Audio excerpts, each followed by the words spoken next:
તો અનેક મહત્વના સમાચાર પર નજર કરીએ। મહત્વના સમાચાર હાલમાં મળી રહ્યા છે, જેના પર નજર કરીએ તો છોટાઉદેપુર નગરપાલિકાનું પણ મતદાન શરૂ થઈ ચૂક્યું છે। છોટાઉદેપુરમાં પણ મતદાન પ્રક્રિયાનો પ્રારંભ થયો છે। નગરપાલિકાના 7 વોર્ડ પર 28 બૂથ પર મતદાન ચાલી રહ્યું છે। સવારે 7 વાગ્યાથી જ મતદાન શરૂ થઈ ચૂક્યું છે। પેટા ચૂંટણીમાં સવારથી મતદારોમાં ઉત્સાહ જોવા મળી રહ્યો છે।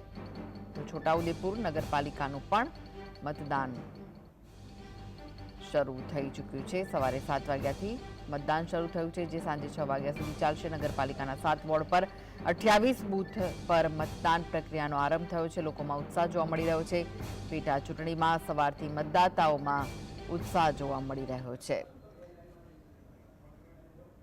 વધુ વિગતો માટે જોડાઈ ગયા છે સંવાદદાતા રફીક। છોટાઉદેપુરમાં પણ મતદાન પ્રક્રિયાનો આરંભ થઈ ચૂક્યો છે, કેવો માહોલ જામ્યો છે? જે આપને જણાવ્યું કે છોટાઉદેપુર નગરપાલિકાની ચૂંટણીનું મતદાન સવારે 7 વાગે શરૂ થયું છે। આપ તસવીરોમાં જોઈ રહ્યા છો, જે મહિલાઓ મોટી સંખ્યામાં મતદાન માટે નીકળી છે।